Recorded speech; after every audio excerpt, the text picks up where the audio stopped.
Hello and welcome to Spotlight on the Arts. I'm Mark McLermore. Film Fest Tucson has been growing every year, and the upcoming lineup includes close to 40 short and feature-length films, from documentaries to dramas to the revival of a rarely seen silent film. Here to talk about Film Fest Tucson is director and founder Herb Stratford. Thanks for being here. Thanks. If you had to pick a highlight of this show to tell someone about, what's a film you think you pick? Well, you know, I think you hit it right on the head there. I think that the screening that we have of the 1922 silent Tom Mix Western Sky High is really a highlight, and that's also because it's something, as you mentioned, it hasn't been seen very frequently.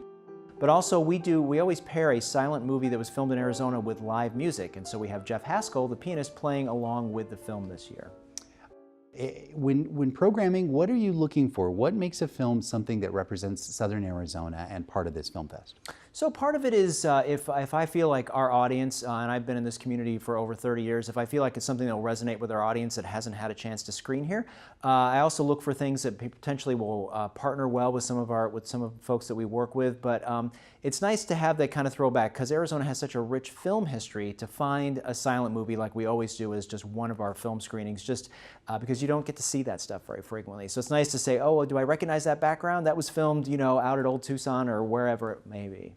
And to cover as much ground as possible, you've got 3 different venues for the weekend. Quickly name those for us. Sure. We've got the Scottish Rite Cathedral. We turned 3 of their meeting rooms into screening rooms. We're at the AC Hotel downtown. And then also on Saturday night, we're doing a big tribute event at the Fox Theater with director Catherine Hardwicke and some other guests.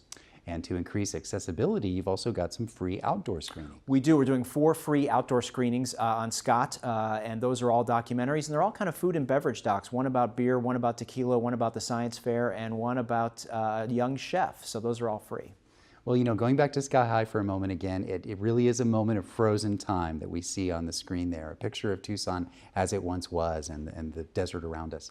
But there's actually a film called Frozen Time, which is about something very exciting for film fans. Tell us. Sure. This is a wonderful story about a lost cache of silent films that were discovered up in the Yukon, and they had been buried, and when they were doing some construction, they came to light, and they were all, of course, they were the flammable stock, and so they had to rescue these films, and when they got done with this project, and this documentary traces it, they had found 300 films that had been thought lost, and so they were all digitized, and this film shows some of those films that were thought to be never seen again, including the 1919 Black Sox newsreels and just really wonderful things that just ended up at the end of the earth. What's another movie that is going to be part of the festival that you think really exemplifies a piece of Tucson history? Another piece of Frozen Time, perhaps? Well, I think that, you know, there's just so many different films that we're excited about. You know, 306 Hollywood is a really interesting film. It's a story of the sibling filmmakers who start to document their grandmother who had just recently passed by, what she left behind. It's what we leave when we leave this earth.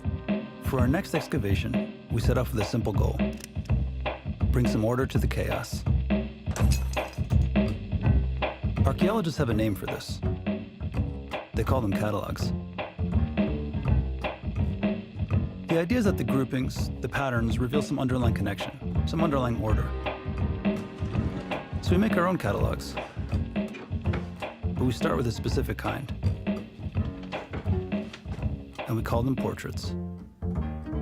It's just a beautiful story about discovery and family and history, and that's a wonderful film as well. To people who might say, gosh, I get film festival exhaustion, I don't know how to guide myself through the program and choose the films, any tips on making the most of Film Fest Tucson? Well, certainly I think you have to do your research. There's a little bit of homework involved. You know, you need to read the program guide and see what resonates with you. And we like to try and shine a light on films and make sure that people understand what's going on. But we also like to include directors where possible, or producers or stars or things like that. So if you come to a film, you actually get a little more of that immersive experience. It's not just seeing the film, you might hear a conversation afterwards, and so that's something to look for. If there's a guest with the film, then you get that, you know, a way that you wouldn't get in your living room or at the multiplex. And a way to add almost like a commentary track to the film by having a discussion afterwards with Absolutely. people who love it.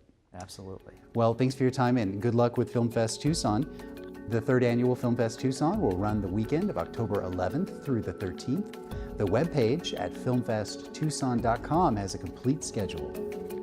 Thank you for watching Spotlight on the Arts.